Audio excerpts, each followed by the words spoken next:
maybe if I can talk. So my name is Jennifer, and Olivia and I have partnered up together, just doing heart healing work and mindset coaching, which she's our mindset coach. But I'm learning a lot from her. And yeah. She's like, yeah. So I'm Olivia Cable, and I love mindset coaching. I love all things about mindset because I said this last week, it's just the practical things of, as I may think it's so busy, and some other scriptures I put in here is God calls us to think on things that are lovely and pure, and there's a reason for that. And when you dig into the science, because the science has caught up with the Bible, when you dig into what the science has proven, you think, man, God's really smart. He's really, really smart.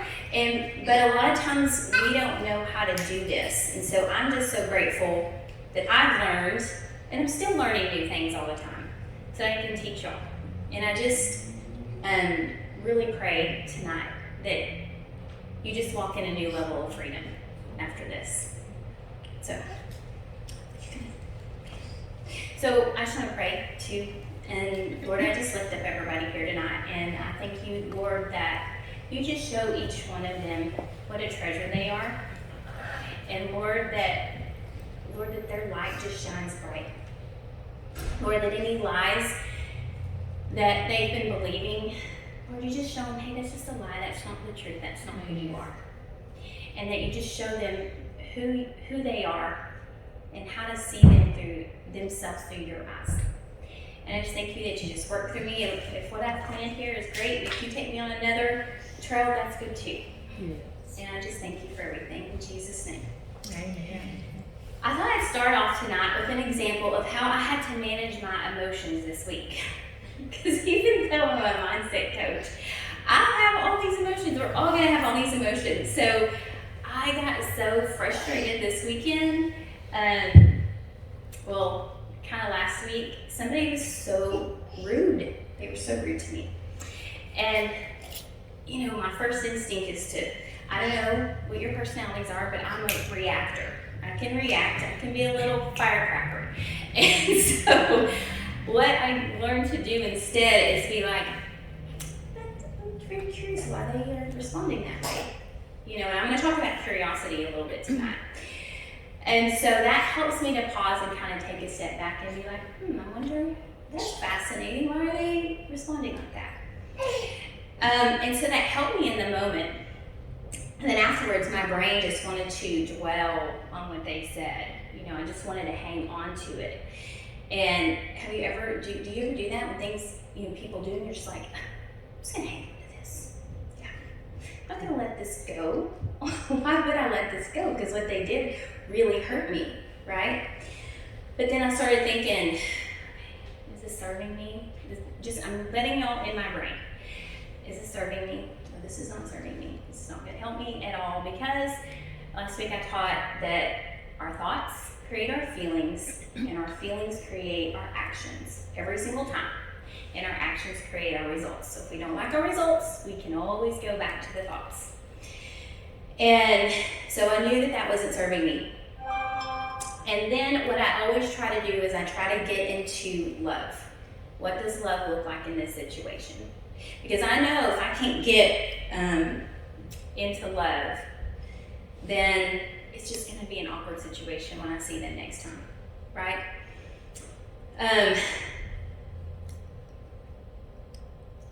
So one of my favorite thoughts, and I've probably shared this with y'all, these are two of my favorite thoughts that help me every single time.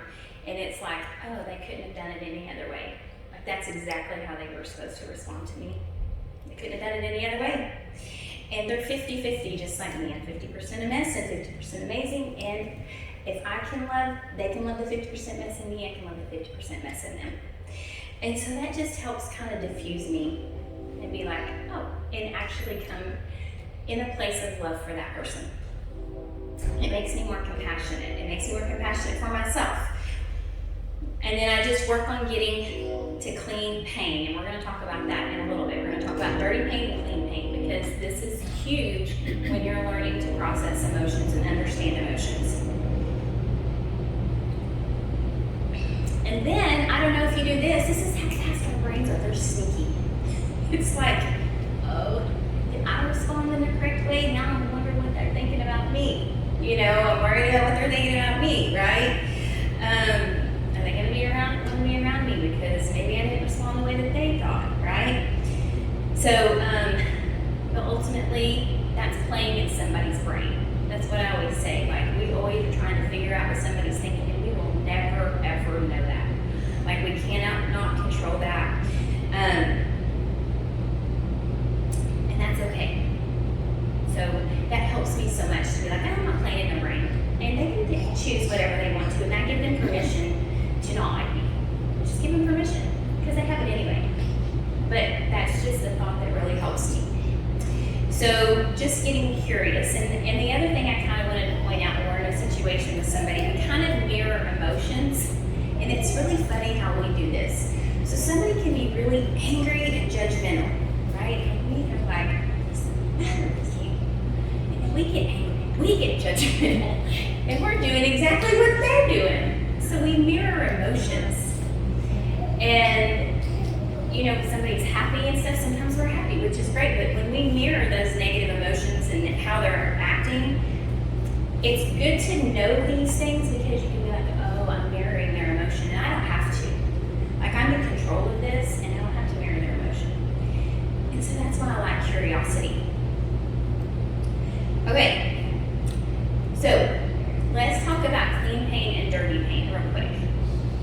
Dirty pain is the stuff that really hurts us. It's the emotions that are attached to judgment and blame. If we are blaming ourselves and judging ourselves, or if we are blaming others and judging others, that is dirty pain. So anytime you have emotions and there's judgment or blame attached to it, for you or for them, you know it's dirty. And it's never, ever, ever going to serve you. So you have to get to clean pain. And what that means is there's a good reason why you're hurting. Okay, maybe you're sad, maybe you're angry, and I kind of just am like,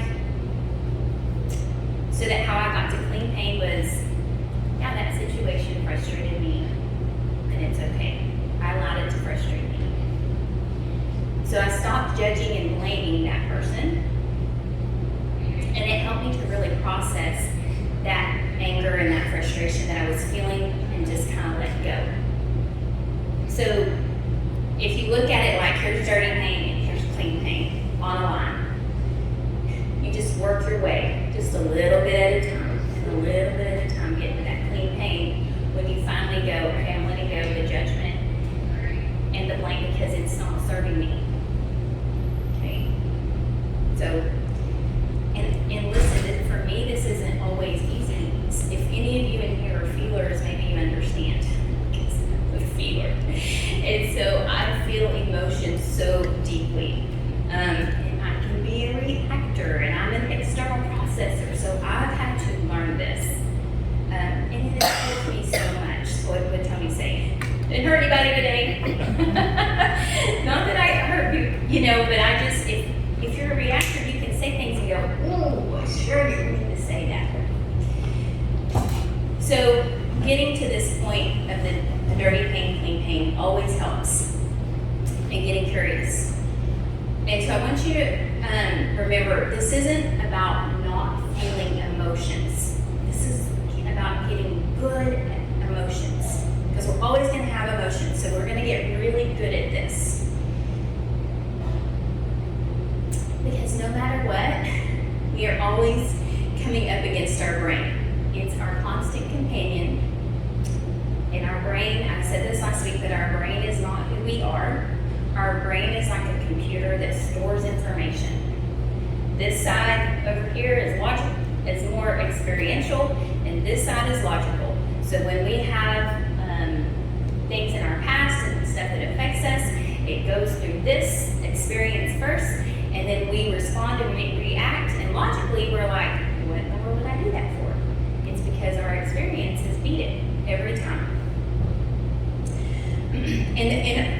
brains do best is they kind of keep finding problems and they keep telling us what's wrong with us.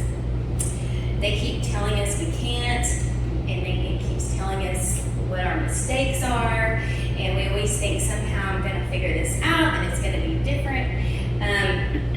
But guess what? It's not our brain's job to change. It's our job to change our brain. We are in control of our brain.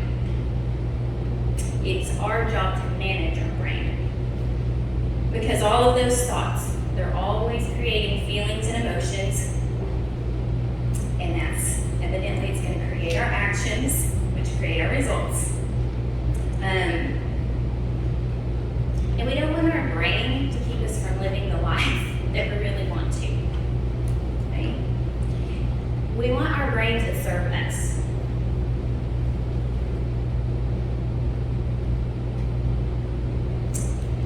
And I just want to give you a tool tonight.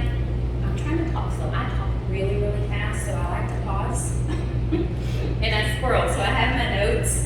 Am I talking slow enough? Okay. Because I can talk real fast. Okay, so I want you to think about things real quick. Things that you want to do in your life. So I want you to kind of do this with me, okay? I want you to think about goals you want to achieve. Just think about all that. Think about, and I want you to dream just for a minute.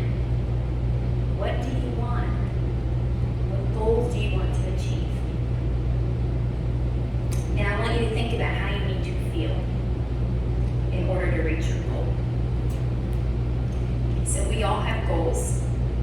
It's in us to thrive because God is constantly moving us from glory to glory. Okay? So I just want you to think about that for a minute. And because our feelings are always fueling our actions, and we often don't pay attention to those feelings when we set goals. Because what are we usually used to when we set goals? Actions. We're looking at the actions we want to take that we need to achieve the goal, but we don't recognize that all the actions that you take are fueled by your feelings. Because January rolls around, we're like, we're not going to do this anymore. Or Monday rolls around, we're like, it's a new day, I'm not going to eat that anymore. Or whatever people do on Monday. So we're going to start on Monday.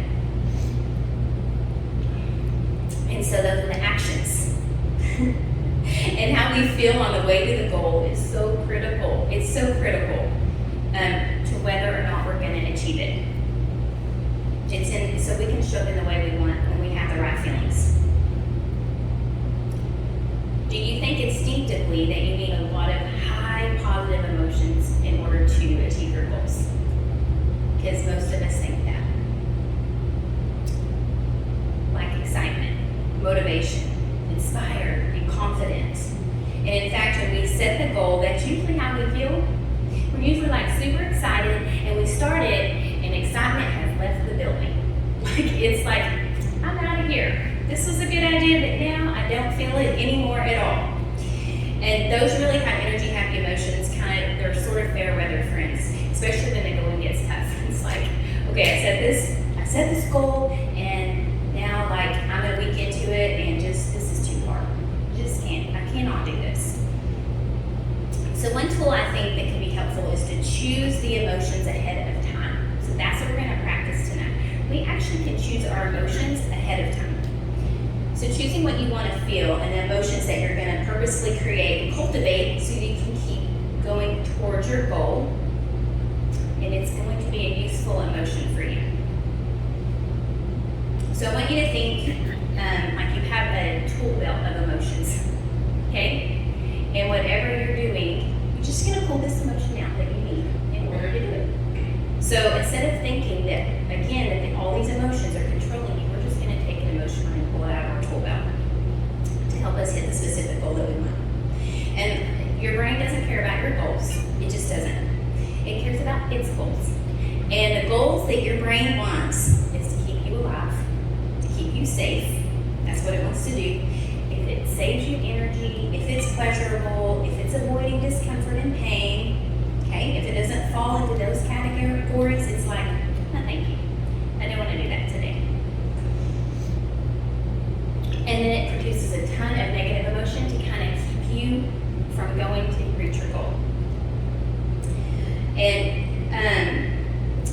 you're going to pick up some emotions that you can use in the face of these negative emotions.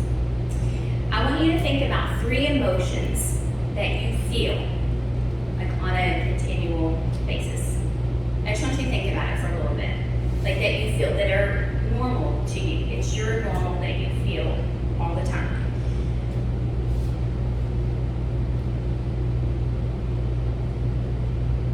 Okay? I'm going to tell you some 3 emotions that kind of ran my life for a long, long time. And I'm pretty the glasses half full girl, but after you've been abused and you have trauma, then you kind of don't live your normal. Like I told you, you all are treasure, but sometimes all that treasure in us is buried up from the trauma and the abuse that we've gone through. And it's hard to kind of dig that out, right? So sometimes we have emotions that are our normal because of all that. So you might have 2 positive emotions and 1 negative emotion. You might have 3 negative emotions, vice versa, whichever you came up with. Okay, maybe you had joy. Maybe you had peace as positive. I'll tell you, mine was kind of melancholy, overwhelm, anxiety, and also unworthy. So I walked in those a lot after a lot of stuff that I had been through. I had PTSD from things I went through, and these are the emotions that I just felt on a regular basis. What happens is your body and your brain actually memorize all of this, and it doesn't even have to be like horrible negative. Like it could have just been like if I wasn't feeling unworthy, maybe I was kind of melancholy. And sometimes I had good emotions, like if somebody came to visit me, or we were going to go have a surprise and I'd have joy or whatever, but then my body would kind of get back into this state. For me, it was a protection, and it made me go into hiding. That was my safe place. I had constant anxiety, like my face would be red, my ears would be red, it wouldn't go away, it just stayed, and I'd do the deep breathing, I would do all this stuff, and it just wouldn't go away. So what helped was a combination of mindset coaching, heart healing, and being around community that's safe. And so that's what brought about healing. So I borrow even people's belief about me. In a community, if it's safe, we get to borrow people's belief in us. They see things in us that we don't see. And so I'll be like, well, that, I don't believe that, but they do, so I'm going to borrow that belief for a little bit. And that helped me. So I was overwhelmed with like all the things that kept getting done, and then stuff that falls short, and then I felt, and then what happens? And then I feel shame, and I just couldn't get this stuff done, and I went turtle, and I hid because people are not safe. Like they were not safe, so I'm going to hide. And then I would self-sabotage because I'd start something. I'm an idea person, and I like to step out and try stuff, and then I start having that unworthy feeling, and so I kind of stopped what I was doing because I'm not good enough for this. So I self-sabotage. So I really wanted to go to confidence. Like that's the emotion I wanted. But I could not go to confidence very easy at all because I lived so much in shame most of my life. So I'm going to tell y'all some emotions that I chose that were easy to get to, that I didn't have to work really hard at. And curiosity is one of those. Curiosity for shame helped me because the only thing that I had to come up with was, I wonder. That's it. I wonder. And before curiosity, like I said, it was unworthy. When I felt unworthy, I would constantly think, like, someone didn't like me. What are they thinking? You know, if I came, like, I thought they were judging me. And all of these thoughts my brain would just give to me. And it's like that because it was a habit for so much of my life. And the thing that our brains do is if we feel unworthy, our brain will look for situations that tell us it's true. It won't look for situations that tell us we're amazing. It'll be like, oh, that happened. It must be true about me. So we have to break that cycle. You know, and other things I would think is, I wonder why I did that. So, but I would be so frustrated with myself. So here's what curiosity does. I don't even want to look for the answers when I want to get to curiosity, okay? Remember when I told you, I wonder why they responded that way. I wonder why I responded this way. That's fascinating. I wonder if I could get to believe what that person believes. Instead of me saying, I'll never get there, I'm not good enough, I wonder if I am good enough. It is possible I am good enough. And so that was my baby steps to get to rewire my brain out of the shame and unworthiness, to even believe that this is a possibility. Curiosity allows us to be open-minded and it finds solution. But if we don't have curiosity and we just think the answer is no, we will never, ever, ever find a solution. Our brain says no and we don't know how to do that thing. It'll say no and our brain just completely shuts down. But when we're curious, it opens up and it's amazing. It opens up and it finds all these possibilities that we have in our life that we haven't even thought about. So you see how curiosity can totally change. So we're rewiring our brain in an easier way. Because we have these neural pathways that run and they're deep. So we need something to get us out of that gutter and onto another pathway. And curiosity was the easy one for me. The other one was, I picked gratitude.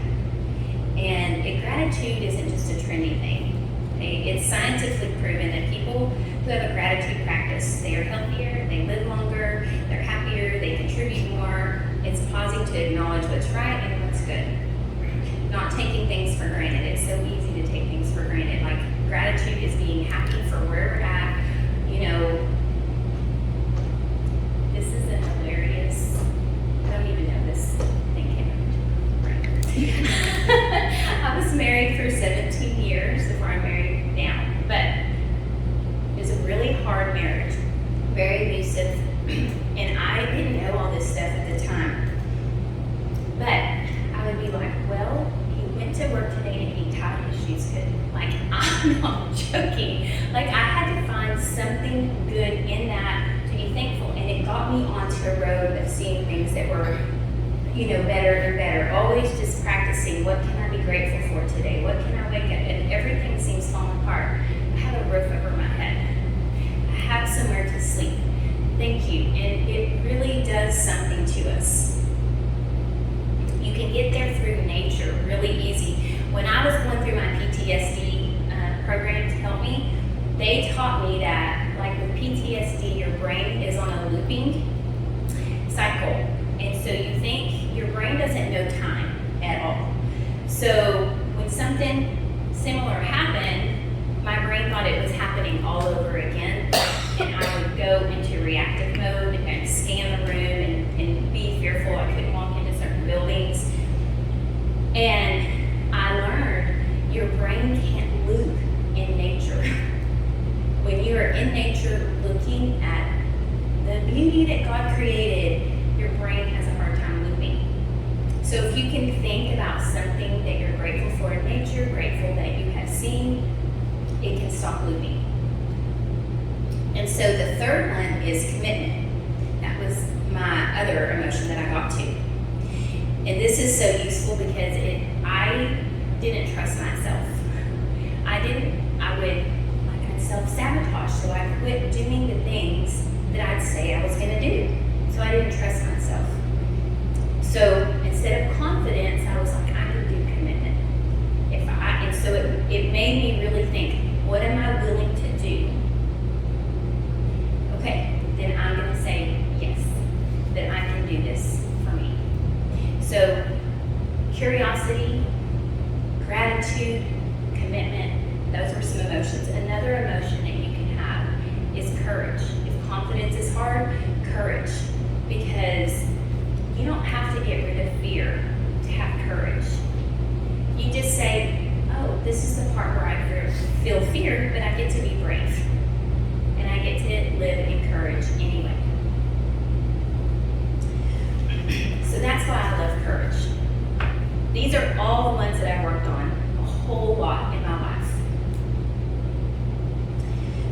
So do y'all see how courage is like, it's not the absence of fear.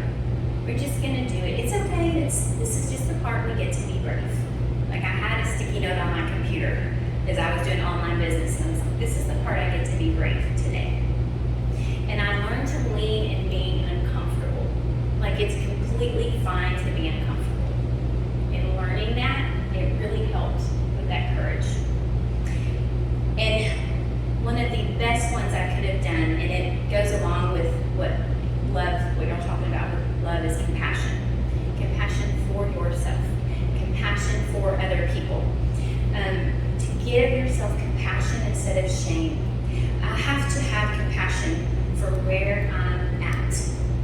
We're just going to be completely honest with where we're at. Like, no lies. We're not hiding where we're at. We're not hiding anything we've done. We're just completely compassionate for us. And we're going to love ourselves anyway. There's something I need to learn. And if I don't have compassion, I cannot learn. Shame gets in the way of looking at things. It hides the truth. It hides what we've been thinking and feeling, which is producing our current results. So when we can have compassion for where we are and even our own limitations, then we can get back to curious.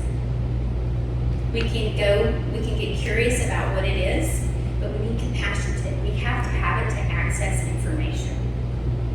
Because if we have shame, we shut down. So when we have compassion, we actually access what's going on.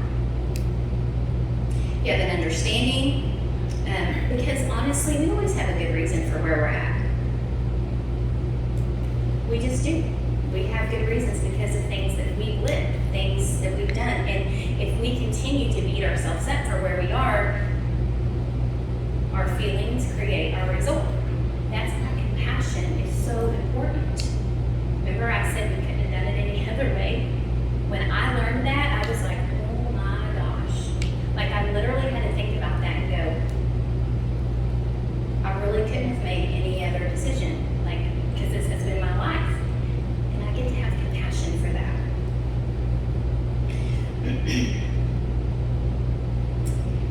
We have to have compassion for our humanness. It's scary and it does require hard things for us to reach our goals. And there's no reason to build yourself up.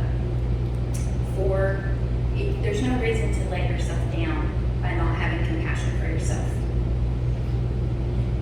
When you have compassion for yourself, you stand up to your brain when it starts being rude.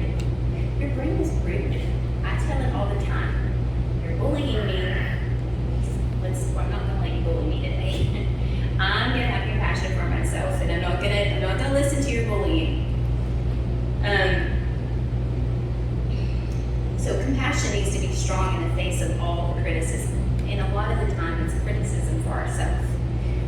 It's just not useful to shame or condemn yourself when things don't turn out the way you wanted or you planned to do. Like, do you understand that it's not useful?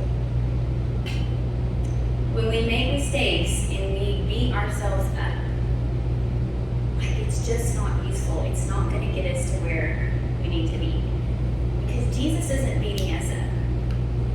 He's not beating us up. He's loving us even in the face of everything we've done. And we get to do that for ourselves because he says,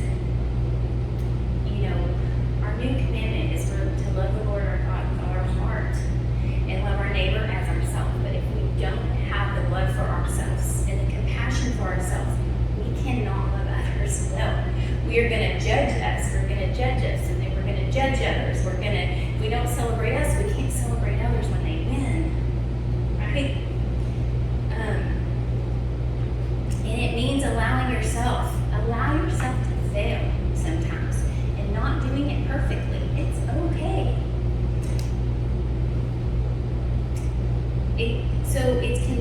It's a continual cycle of shame and worthiness when we beat ourselves up. So ask yourself, how can I have so much love and compassion for where I am right now? It is life-changing if you're not there yet. So how do you do this?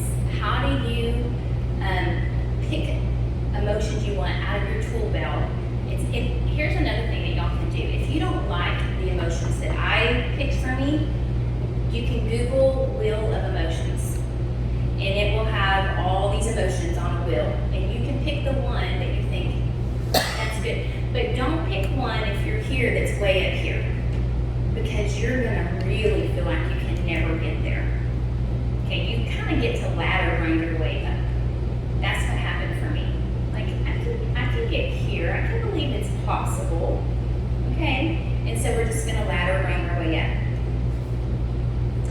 And what mindset coaching does, like you can coach yourself.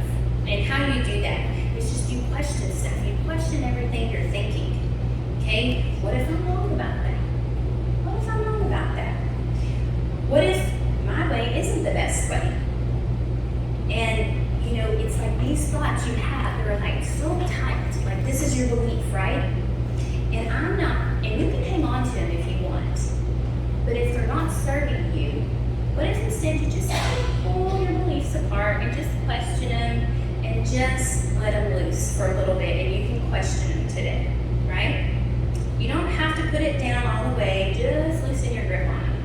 Like, maybe I could be wrong about this. Or maybe it's possible for this.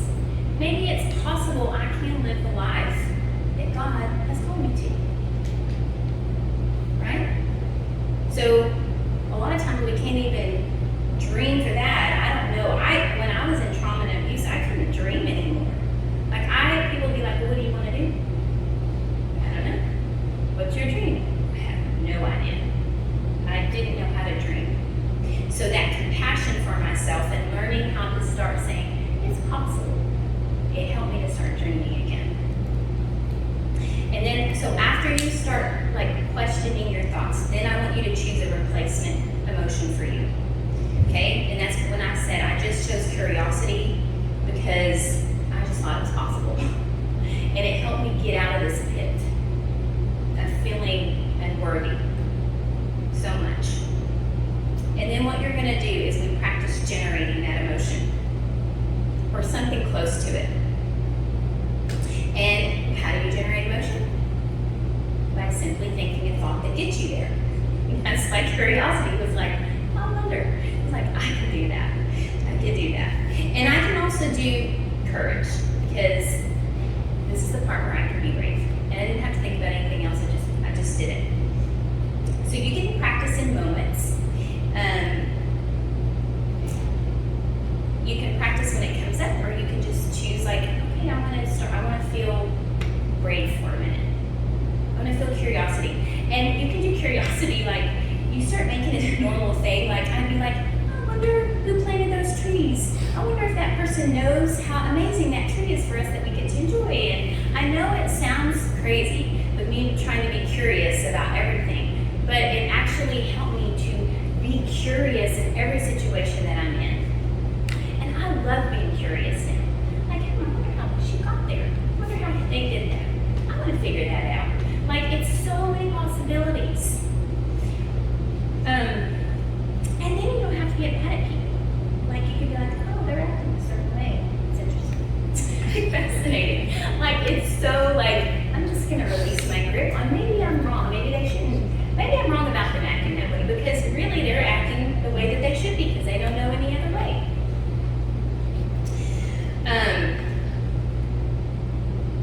So that's kind of how you can do that. And then, let's see what I want to talk about. You have to get your body and brain used to feeling this new emotion that you want to have. And that's why I did curiosity and brave a lot. So, your body wants to go back to normal. I wanted this to be normal. So you just practice it. And now, I'm in love. I love me. I love who God created me. I love what I carry. I love what I carry that it can bless y'all. And that started with compassion and curiosity because I didn't love me. Because I felt unworthy. So I love being where this is. And if you just take steps to practice this, it is just life-changing.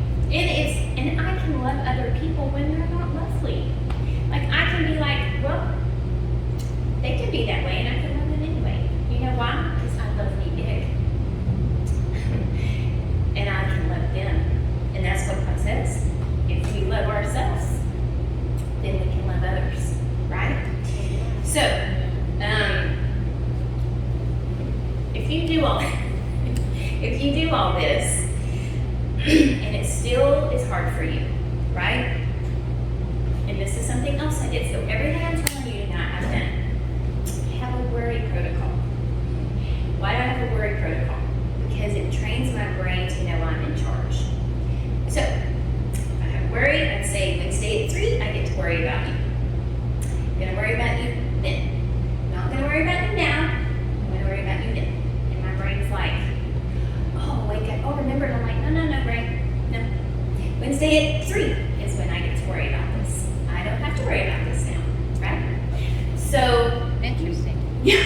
So maybe at Wednesday at 3, I want to sit down and worry about it, and maybe I wouldn't.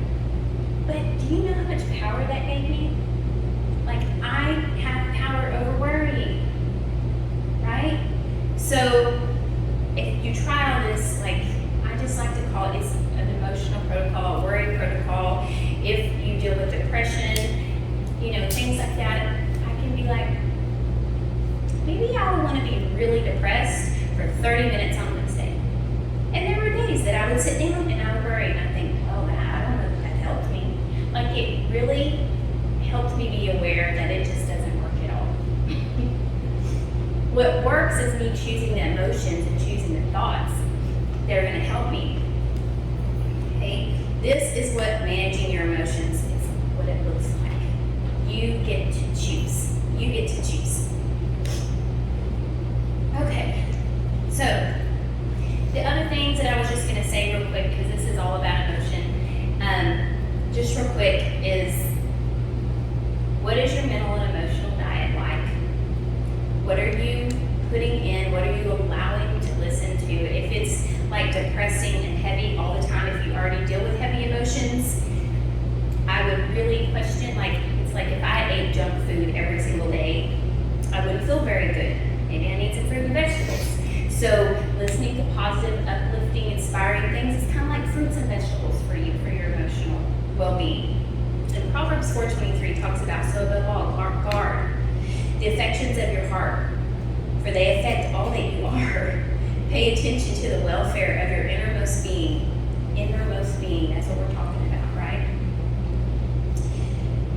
For from there flows wellsprings of life. In Philippians 4:8, keep your thoughts continually fixed on all that is authentic and real, honorable and admirable, beautiful and respectful, pure and holy, merciful and kind, and fasten your thoughts on every glorious work of God, praising Him always. So, I love these scriptures.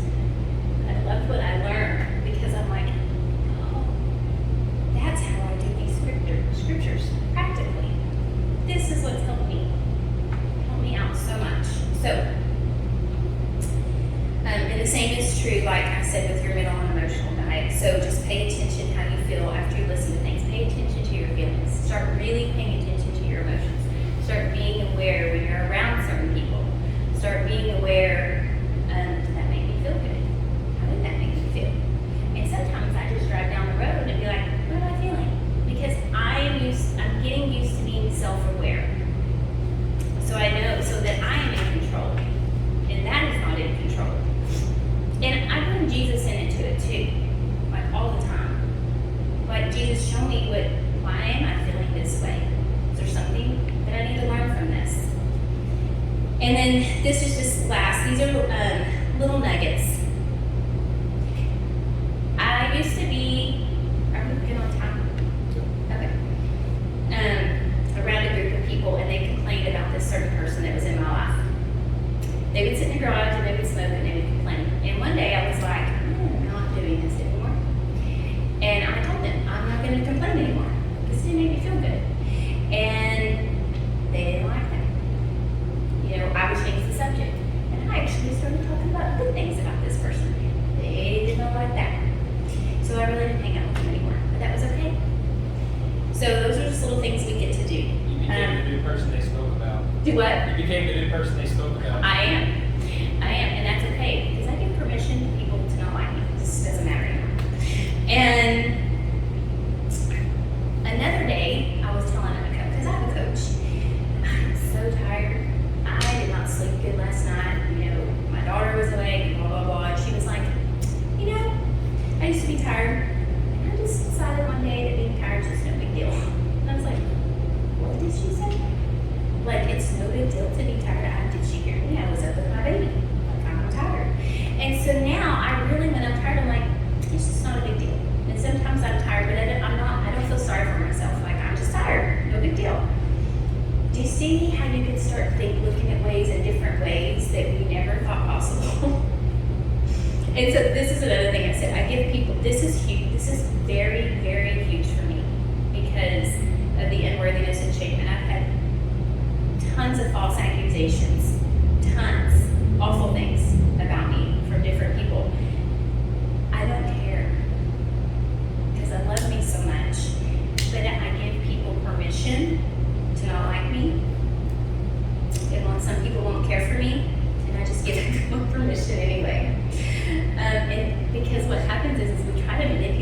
situation because I was like always would go to think, don't you like me? Like, what's the matter with him? I'm sweet, right? And so now it's like I would try to manipulate the situation to get somebody happy, but now I don't. I'm like, I'm just free to be me. If you don't like me, then it's okay. I love you anyway. So I'm not like, well, I don't like you. I'm like, no, I just love you anyway. You can think what you want to think. Because it's none of my business what they think, right? When you try something, these are just little nuggets I want to put in, and it fails, and you don't achieve it, instead of beating yourself up, you can be so proud of yourself because you are trying things. I think it's good to have a goal of failing 100 times because that means you're trying things 100 times, and if you don't fail, you're never trying things. So this is going to help you to be brave and lean into being uncomfortable. Okay?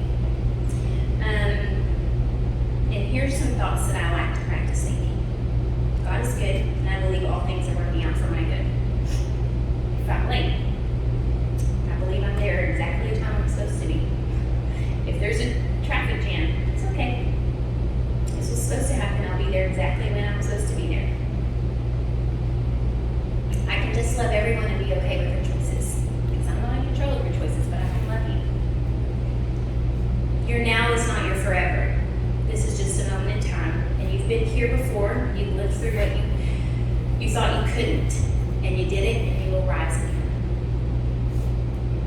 I also decided I'm not there 100%, but I'm there 70%. That I don't get offended. I just decided I'm not going to get offended. This depends on this one situation that I'm still working on. That's okay. Everyone is trying their best. Everyone is trying their best. I don't have to be grumpy when they are grumpy. Remember, we mirror emotions. So I don't have to be grumpy when they're grumpy. And every experience that I have and that I've been through is for my learning. And you get to make your story mean whatever you want it to mean. You get to make your story mean. You can look at it and be like, this was a learning experience, and this was a learning experience, and I've grown, and I've gotten stronger, and I've gotten stronger. And thank you for this person that's been in my life. It was so hard because now I'm stronger than I was. You get to make yourself be the victor. You don't have to be the victim in your story. So your homework, if you want homework, that I want you to practice generating emotions at least 1 to 3 times. 1 to 3 times a day. You can do it more if you want, but sometimes that's kind of a stretch for some people. But learning that you don't have to do it in the emotions that you're used to doing it in. So, okay. And if y'all have questions, feel free to ask.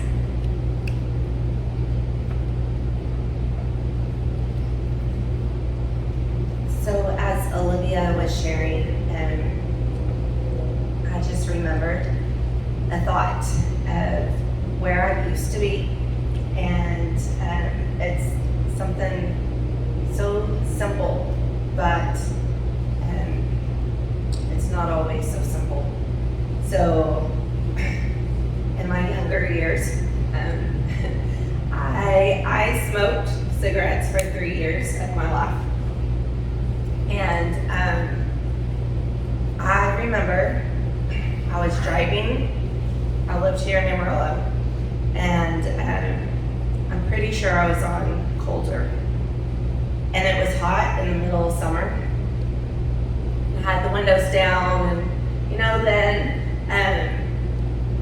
I would have the radio on really loud and whatnot, and the thought just came to me, like, I'm done. I'm not smoking anymore. I didn't like the way it made me feel. I didn't like the way it made me smell. And then I don't really like really hot weather temperature anyways. And then with the combination of it all, it was just like, no more. And I'm not kidding you. I don't know how it happened, because there's other things in my life that I wish I wouldn't do, but for whatever reason, I haven't got to that place yet. But in this particular instance, like, I quit cigarettes cold turkey, had no withdrawals, no whatever. And I just know, like, that was, it really didn't have a whole lot to do with me other than my mindset. And I can look back now and I can see how the Lord was using that as example for some of the things that I'm in today. So I give that to you to encourage you that it could be something really little, but it could be a really big thing to you.